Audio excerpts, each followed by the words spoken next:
লোকালয়ে হু হু করে ঢুকছে পানি, যত দূর চোখ যায় পানিতে থই থই করছে চারপাশ। এ দৃশ্য ভারতের আসামের। ধানসিঁড়ি নদীর পানি বেড়ে প্লাবিত হয়েছে গ্রামের পর গ্রাম, তলিয়ে গেছে বসতঘর, রাস্তাঘাট ও ফসলি জমি। বাধ্য হয়ে বাড়িঘর ছেড়ে নিরাপদ স্থানে চলে যেতে হচ্ছে বাসিন্দাদের।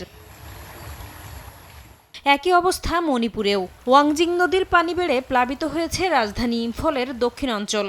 ডুবে গেছে সড়ক, পানি ঢুকে পড়েছে বিভিন্ন ভবন, এমনকি হাসপাতালেও। জওহরলাল নেহেরু মেডিকেল কলেজ হাসপাতালে পানি ওঠায় পাঠদানের পাশাপাশি ব্যাহত হচ্ছে চিকিৎসা সেবা। কর্তৃপক্ষের আদেশে এরই মধ্যে অধ্যয়নরত শিক্ষার্থীরা হোস্টেল ছেড়ে নিরাপদ স্থানে চলে গেছেন, এমনকি হাসপাতাল ছেড়ে যেতে বাধ্য হচ্ছেন রোগীরাও। মঙ্গলবার পর্যন্ত এখানে 424 জন রোগী ভর্তি ছিল, যাদের মধ্যে 29 জন আইসিইউতে ভর্তি। অন্যরা সহজে অন্য হাসপাতালে চলে যেতে পারলেও আইসিইউতে থাকা রোগীদের নিয়ে আমরা খুব বিপাকে আছি। আমাদের হোস্টেলে সব ধরনের সুযোগ সুবিধা আপাতত বন্ধ রয়েছে। বিশেষ করে এখানে খাবারের কোনো ব্যবস্থা নেই। বিদ্যুৎ সরবরাহ বন্ধ থাকায় রান্নারও কোনো ব্যবস্থা করা যাচ্ছে না। এ কারণে আমাদের চলে যেতে হচ্ছে।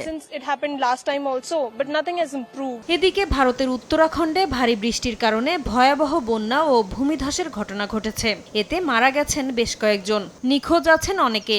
ভূমিধসের কারণে ধসে পড়েছে অনেক ঘরবাড়ি, চলাচলের অনুপযোগী হয়ে পড়েছে সড়ক। ক্ষতিগ্রস্ত এলাকার রাস্তাঘাট সংস্কারে এরই মধ্যে কাজ শুরু করেছে স্থানীয় প্রশাসন, পুলিশ থেকে শুরু করে স্বেচ্ছাসেবীরাও।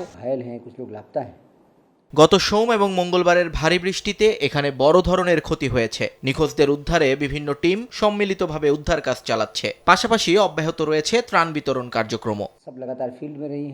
ভারতের অন্যান্য রাজ্যেও চলতি বর্ষা মৌসুমে বন্যা পরিস্থিতির অবনতি হয়েছে। পাঞ্জাবে এবারের বন্যায় এ পর্যন্ত মারা গেছেন অন্তত 40 জন। পশ্চিমবঙ্গের জলপাইগুড়িতে আশ্রয়হীন হয়েছে বহু মানুষ। বাদ যায়নি দেশটির বাণিজ্যিক রাজধানী মুম্বাইও। নাসরিন রুমি, সময় সংবাদ।